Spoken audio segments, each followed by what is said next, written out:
Şu an neden herkes Redmi'nin yeni çıkan bu telefonunu alıyor? Orta segmentli telefonların en iyisi, hatta en dayanıklısı diyebilirim. Hepsini göstereceğim. Bu telefona o kadar hasar vermeye çalıştım ama başaramadım. Telefonla bir futbol topu gibi oynadım. Beton zeminlere attım. Buzların içinde beklettim ama telefon gerçekten sağlam. Redmi'nin titan dayanıklılığı sayesinde telefon hiçbir şey olmuyor. Gerçekten çok sağlam. Ayrıca telefonun camı Gorilla Glass Victus 2 ile de korunuyor. Bak net söylüyorum, 2026 yılına damga vuracak. Muhtemelen bu videoyu izliyorsan bu tarz bir telefon arıyorsun. Tam 200 megapiksel OIS destekli ana kamerası, 32 megapiksel ön kamerası, 8 ila 12 GB RAM seçeneği, tam 6500 mAh bataryası ve 100 Watt'lık süper hızlı şarj özelliğiyle siz bir kahve yapıp gelene kadar telefonun şarjı çoktan dolmuş oluyor. Sizin için tüm incelemelerini ve testini yapacağım. Hadi gelin o zaman hep beraber Redmi Note 15 Pro Plus'ın incelemesine geçelim.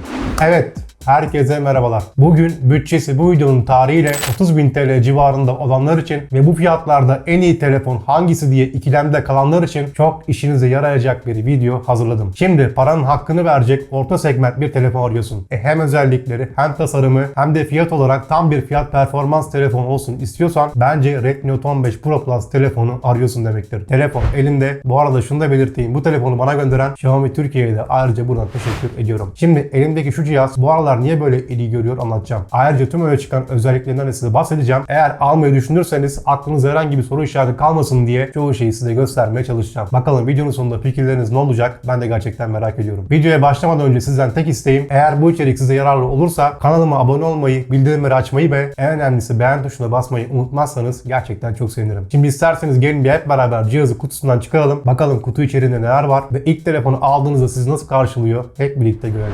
Ve evet, telefonumuz karşınızda. Şimdi ben daha önce testler için kutuyu açmıştım. O yüzden hiç şimdi kutuyu açıyormuş gibi size numara yapmayacağım. Direkt abi içinden neler çıkıyor size göstereceğim. Şimdi yalnız açmadan önce şunu söyleyeceğim. Biliyorsunuz işbirliği sponsorlu video olduğu için şu an gördüğünüz telefon tabii ki Redmi Note 15 Pro Plus 5G ama Redmi Note 15'in kutusuyla geldi. O yüzden Redmi Note 15'in kutu içeriği var. Yani şöyle göstereyim size. Bakın normalde Redmi Note 15 Pro Plus 5G aldığınızda 100 Watt'lık adaptör içinden çıkıyor. Dediğim gibi sade 15'in kutusu olduğu için 33 Watt'lık bir adaptör şu an içinde var. Çok satış olduğu için, 20 olduğu için biz influencer'lara biliyorsunuz böyle kutular bazen karışık olarak gelebiliyor. O yüzden belirteyim dedim. Yani bazı telefonlarda artık şunları görmeye özlüyoruz. Siz ne dediğimi anladınız. Yani biliyorsunuz şunları koymayan telefon markaları var. Bir dakika yalnız şunu unutmayalım. Burada da bir adet sim kart iğnemiz var. Bakın dikkat edin, yanlışlıkla atmayın. Arkalarda duruyor. Şöyle iyice bakın. İçindeki kablo yine aynı şekilde çıkıyor. Şöyle kabloyu göstereyim. Bir ucu Type-C, diğer ucu da Tip A1 kablo. Ayrıca içinden şöyle bir kılıf da çıkıyor. Ama 15 için olduğu için tabii ki şu an buna uymuyor. Şöyle içine baktığınızda Redmi ve dışına baktığınızda yine Redmi yazısını görebiliyorsunuz. Şöyle silikonumsu gayet hoş bir dokusu var. Şöyle yan tarafta tuş kontrolünü yapabiliyorsunuz. Yani fazla kılıf almanıza gerek yok. İşinizi görecek bir kılıf da içinden çıkıyor. Haberiniz olsun. Ve evet, reis burada. Şimdi hemen hızlıca bakalım. Şimdi cihazın kamera kısmında öne çıkan özelliği 200 megapiksellik bir ana kameraya sahip. Şöyle ön tarafındaki selfie kamerası da 32 megapiksellik bir değere sahip. Orta segment bir telefon için tatmin edici değerler. Tasarım olarak çok sağlam bir telefon yapmışlar. Zaten görüntüleri göreceksiniz. Bayağı telefonu yere attım. Top gibi sektirdim, degaj diktim. Bakın son hali bu. Telefonda hiçbir şey yok. Görebiliyor musunuz? Aslında telefonun bu hali bütün o testleri yaptıktan sonraki hali ve hiçbir şekilde hiçbir zarar yok. Bakın zaten yakın çekimden gösteriyorum. Şöyle gördüğünüz gibi. Şimdi telefonu şöyle yanına bakacak olursak ses açma kapama butonumuz. Hemen şurada power butonumuz. İkisi de fiziksel düğmelere sahip. Diğer yanını çevirecek olursak burada herhangi bir şey yok. Sade bir tasarım var. Şöyle üst taraftan bakacak olursak burada bir hoparlörümüz var. Aşağı doğru çevirecek olursak da tam şurada sim kart yuvamız. Burada Type-C şarj girişimiz ve tekrar burada bir adet daha hoparlörümüz var. Bu arada bu hoparlörler Dolby Atmos teknolojisine sahip. Yani aldığınız sesler çok tiz, berrak ve dolgun bir şekilde size iletiliyor. Bir telefonda veya kulaklıkta herhangi bir şey Dolby Atmos görüyorsanız abi, sese önem veriyorsanız direkt gözü kapalı alın. Çünkü bayağı güzel performans sahip. Kameralarımız şurada arasında, bilmiyorum gözüküyor mu, 200 megapiksellik OIS kamera yazısı var. Burada hemen Redmi'nin logosu. Ekrana bakacak olursak 6.83 inçlik kristal AMOLED 1.5K 1280'e 2772 çözünürlüğünde bir ekranımız bulunuyor. Ayrıca 120 Hz yenileme hızına sahip ve 3200 tepe parlaklığına kadar da çıkabiliyor. Ve bu da şöyle bakın, oldukça dayanıklı bir ekran. Tüm testlerinden sağ salim çıkmayı başardı ve bakar mısınız bir tane çizik bile olmadan. Çünkü bu ekran Corning Gorilla Glass Victus 2 ile korunuyor ve Redmi'nin titan dayanıklılığı dediği ultra dayanıklılık özelliğine sahip. Ekranı şöyle ellediğimizde bakın parmak izi de herhangi bırakmıyor. Arka gövdesinde böyle ellediğiniz zaman kesinlikle parmak izi kalmıyor. Şimdi diyelim ki telefonu aldınız, hemen sizlerle beraber hızlıca bir kurulumunu yapacağım. Sizi sıkmamak için bazı yerlerini atlatacağım. Telefonu şöyle ön bakış olarak açalım. Ekranına bakalım. Zaten detaylardan biraz sonra hepsinden bahsedeceğim ve göstereceğim. Sakın bir yere ayrılmayın dedim. Evet, telefonun power butonuna basıyorum ve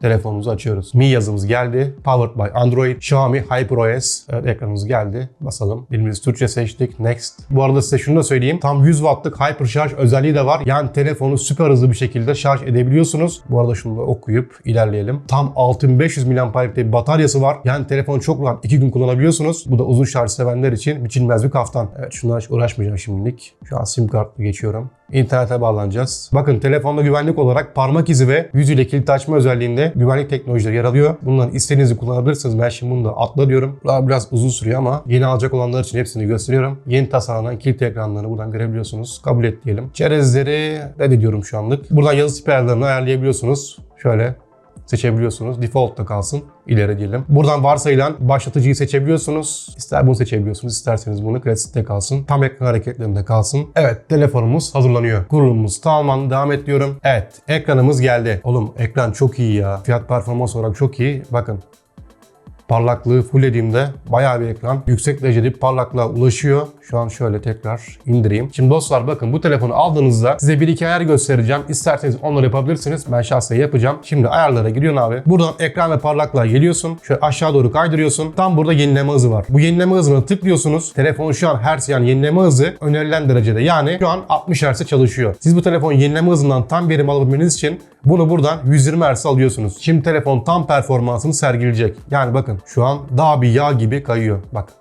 Görebiliyor musunuz? Yani telefonu aldığınıza değsin. Yani bataryayı falan hızlı bir çekmiş falan düşünmeyin. Daha sonra tekrar ayarlara giriyorsunuz. Buradan ek ayarlara geliyorsunuz. Bellek uzantısına tıklıyorsunuz. Bakın şu an telefon 4 GB RAM'de. İster telefonunuzu 6 GB RAM alabilirsiniz. İsterseniz de telefonu 8 GB RAM'e çıkarabilirsiniz. Bakın bunlar kesinlikle bilmeniz gerekenler böyle telefon alıyorsanız. Ben şimdi telefonun yenileme hızını 120 Hz yaptım. Bir de şimdi bunu 8 GB yaptığımda ben bu telefonu tam performans olarak kullanabileceğim. Buradan yeniden başlat diyorum. Evet, telefon tekrar açıldı. Bu arada bakar mısınız ya? Telefon ekranı inanılmaz canlı duruyor. Gerçekten çok beğendim. Orta segmentin yeni kralı diyebilirim ben bu telefon için. Canlılığı falan çok hoşuma gitti. Şimdi tekrar ayarlara giriyorum. Ek ayarlar, bellek uzantısı. Bakın telefonum şu an 8 GB RAM'de. 120 Hz ekran yenileme, 8 GB RAM. Siz de bu şekilde yaparak dediğim gibi tam performans alabilirsiniz. Şimdi sizlerle beraber canlı şunu denemek istiyorum. Hassas tartımı getirdim, açtım. Bakalım telefon kaç gram? Tartımıza bırakıyorum telefonu. 207 gramlık bir telefon net ağırlığı var. Zaten hafif olduğu belli. Yani öyle ağır bir telefon değil. Çok aşırı hafif de değil ama şöyle elinize tuttuğunuzda öyle aman bir ağırlığı yok. Yani uzun süre telefonda konuşsanız bile veya ya da elinize tutsanız sosyal medyada falan öyle elinizi ağrıtacak bir cinsten değil. Şöyle bir kamerasını açalım. Video kaydımız 4K 30 FPS'e kadar video kayıt alabiliyorsunuz. Şöyle ayarlara geldiğinde kamera ayarları olarak da size şunu göstereyim. Hatta şuraya nasıl girdiğimi de göstereyim. Bakın kameraya girdiğinizde oka basıyorsunuz. Redmi telefonu ilk defa kullanacak olanlar için bunları gösteriyorum. Bak, değerimi bilin, like atmayı unutmayın. Ayarlara giriyorsunuz. Fotoğraf kısmından fotoğraf kalitesini mutlaka yükseğe alın. Bazıları standart veya düşük olarak kullanıyor. Bu sefer fotoğrafları kalitesi çekiyor diye markalara taş atanlar oluyor. O yüzden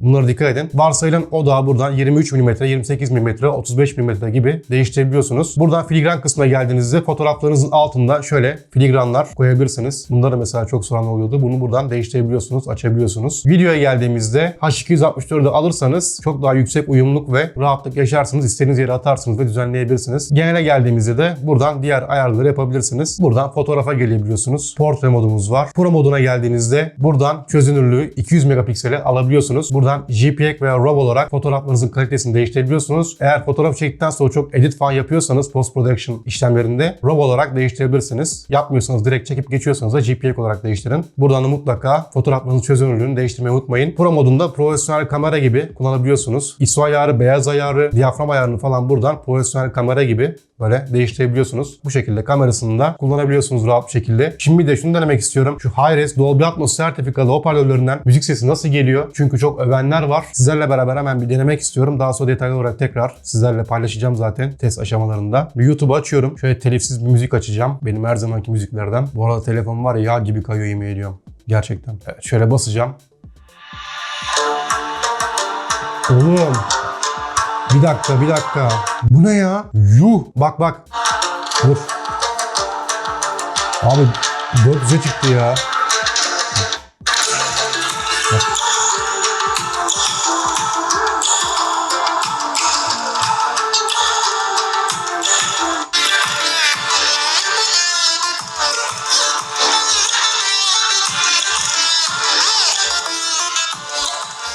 Bak şu an gece 12 çok fazla açamıyorum. Sağda solda insanlar var. Böyle bir ses yok. Abi bu nasıl bir ses ya? Bak ses o kadar çok çıkmasına rağmen ses kalitesinde en ufak bir bozulma yok. Gerçekten dedikleri kadar varmış. Biraz daha kurcalayacağım bunu. Zaten dediğim gibi size dinleteceğim yine. Ama şu an ilk bakış olarak harbiden adamlar yine yapmışlar ya. Bakın abartmıyorum. Gerçekten çok hoşuma gitti. Hemen şu an şu dakika alanlar veya kullananlar varsa ses olayı için hemen aşağı yorumlara yazsın. Bana kesinlikle hak vereceksiniz. Yani şöyle söyleyeyim. Orta segment bir telefon almayı düşünüyorsanız kesinlikle ve kesinlikle çok iyi işinizi görecektir. Ben şu an çok memnun kaldım. Bakalım ilerleyen dakikalarda ne olacak? Evet, kutu açılımını yaptığımıza göre gelin hemen özelliklerine ve testlerine yavaş yavaş geçelim. Şimdi ilk önce telefon tasarımıyla başlayalım. Redmi Note 15 Pro Plus tasarım olarak kavisli kenarları ve fiberglass gövdesiyle elinize aldığınızda size farklı dokular sunuyor. Ayrıca telefon tutarken de premium bir telefon tuttuğunuzu hissediyorsunuz. Ekran kısmında koruma olarak Corning Gorilla Glass Victus 2 teknolojisi bu cihazı korumayı üstlenmiş. Xiaomi bu telefon için titan dayanıklılığı ibaresini üstüne basa basa söylüyor. Cihazda IP66, 68, 69 ve 69K gibi muazzam bir sertifika sistemi var. Hatta sertifika koleksiyonu. Bakın telefon gerçekten dayanıklı. Hatta Xiaomi lansmanında Tuna Tavus hepiniz biliyorsunuzdur. Telefonu bir kum torbasının içine koydu ve ardından kum torbasına çatır çutur vursa da telefon hala sapasağlam direnmişti.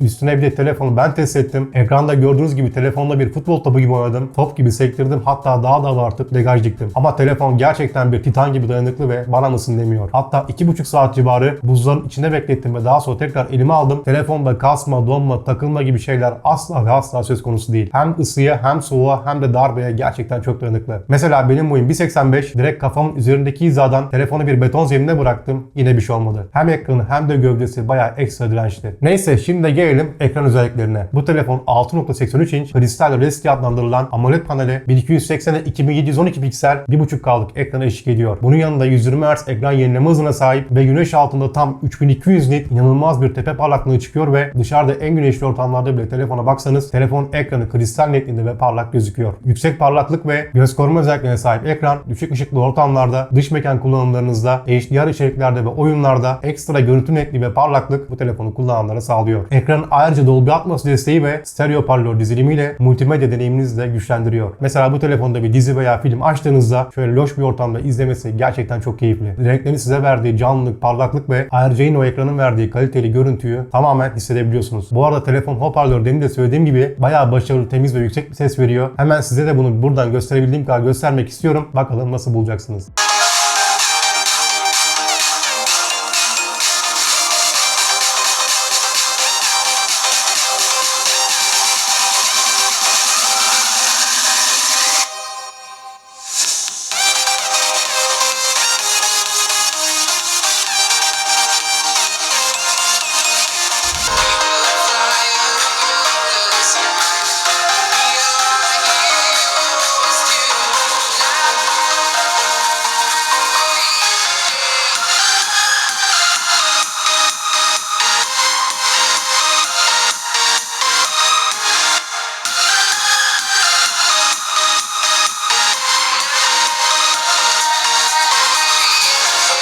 Evet, şimdi biraz da işlemcisinden bahsedelim. Cihazda 4 nanometre teknolojisiyle üretilmiş Snapdragon 7S 4. nesil işlemci bulunuyor. Telefon için performans ve verimlilik dengesini destekleyen bir çip diyebiliriz. Günlük uygulama kullanımlarınızda, çoklu görevlerde, orta düzey oyunlarda ve yapay zekadan yararlanmak için kullanımlarınızda gözünüz arkada kalmasın, üst düzey bir performans sergiliyor. Bakın şimdi cihazın Antutu ve Geekbench 6 performans testlerini de yaptım. Fena sayılmayacak değerler aldım. Tabii ki size şimdi bunları da göstereceğim. Sonrasında yine buradayız.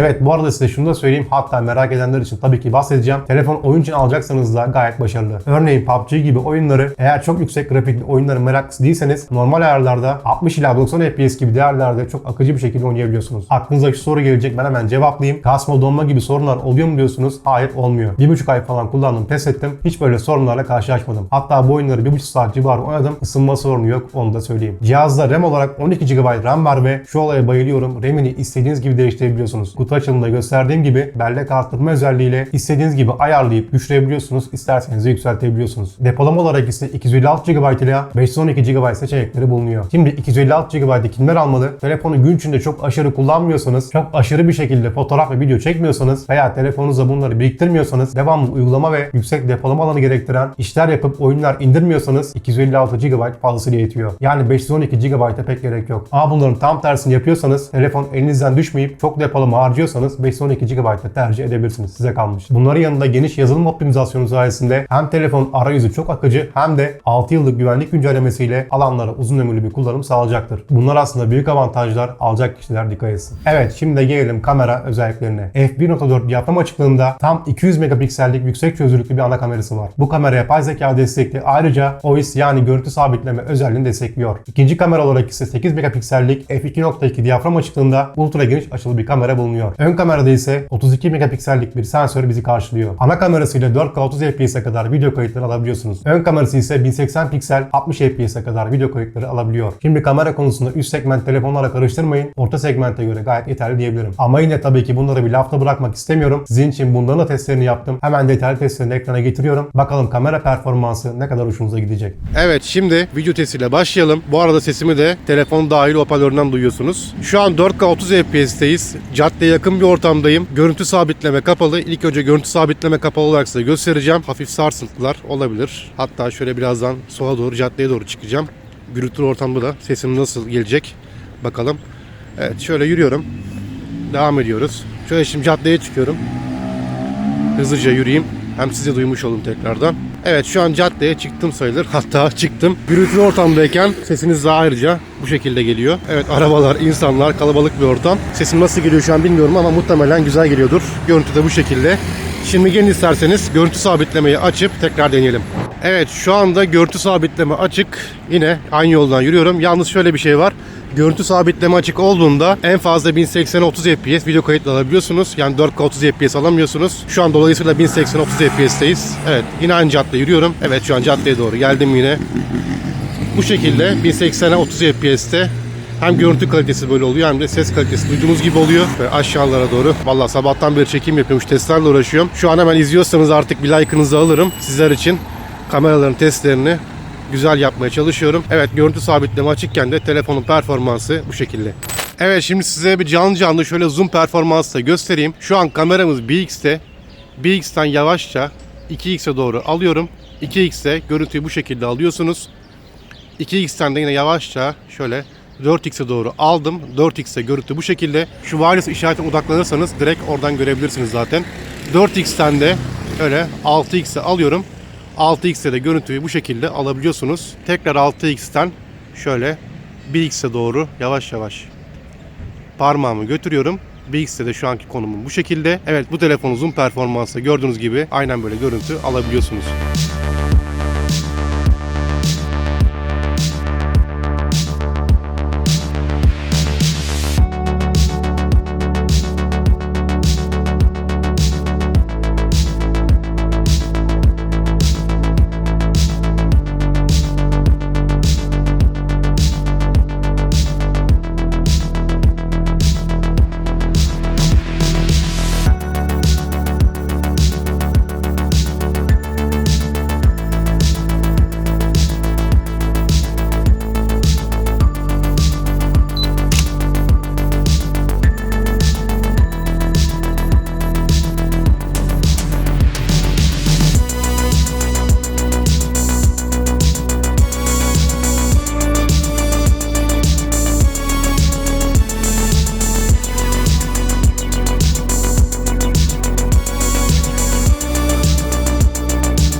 Yani dediğim gibi kameradan yana aşırı çok bir beklentiniz olmasın. Tabii ki de kötü bir kameraya sahip değil. Orta segment bir telefonlara göre bence gayet geçerli bir puan alıyor. Bunların dışında özellik olarak çift band 2.4 GHz ve 5 GHz'e kadar çıkabilen Wi-Fi 6 modem ile geliyor. Hotspot ve hızlı veri aktarımı sağlayabilen yüksek hızlı internet sunan bu cihazı kendi odamdan yaklaşık 7 metre uzağa aldım ve test ettim. Bu arada evin interneti 100 megabit. Aldığım sinyal değerlerini test ettim. Biliyorsunuz bunu speed testten gerçekleştirdim ve aldığım sinyal değerleri gördüğünüz gibi gayet yeterli ve hızlıydı. Şimdi bataryaya gelecek olursak büyük ve güçlü bir bataryası var. Telefon çok yorsanız bile bataryası 2 gün dayanıyor. Hele ki fazla kullanmıyorsanız 3 günü bile görüyor. Yani şöyle söyleyeyim, şarj aletiyle gezmekten kurtuluyorsunuz. Hızlı şarj olarak Pro Plus modeli tam 100 wattlık hyper şarj özelliğini destekliyor. Xiaomi'nin bu özelliğini de gerçekten çok seviyorum. Bakın tam 100 wattlık muazzam hızlı şarjı ile sadece yarım saatte telefonun şarjı %100 full doluyor. Hakikaten çok iyi değil mi? Bunların yanında telefonda ekran altı parmak izi sensörü, yüzünüzle kilit açma, çoklu 5G band desteği, Wi-Fi 6, Bluetooth 5.4, NFC, stereo hoparlör, kızılötesi, çift sim desteği ve eSIM gibi çok işe yarayan teknolojik özellikler bulunuyor. Yani segmentine göre full artı full paket bir araba gibi diyebilirim. Demin de belirttiğim gibi 1,5 aydır falan kullandım, test ettim ve baktım. Xiaomi gerçekten memnun kalacağınız bir cihaz yapmış. Şimdi bu telefonu almayı düşünenler için bana göre artılarını ve eksilerini size söyleyeceğim. İlk önce artılarından başlayayım. İçinde bir kere demin bahsettiğim gibi çok güçlü bir bataryası var. Bataryanın büyüklüğü, telefonun kullanım süresi sizin için önemliyse çok büyük bir avantaj. Bunun yanında kutusundan 100 wattlık hızlı şarj adaptörü çıkıyor. Bunu da unutmayın, bu da bir ekstra avantaj. 200 megapiksellik kamerası var, hem de OIS destekli, yani titreşim engelleme özellikli. Bu da bir ayrı bir avantaj. Mesela ekranı 1.5K çözünürlüğünde AMOLED bir ekran, ayrıca büyük bir ekranı var. Bu da ekstra bir avantaj. İşlemci olarak da orta segmente göre hatırı sayılır bir işlemcisi var.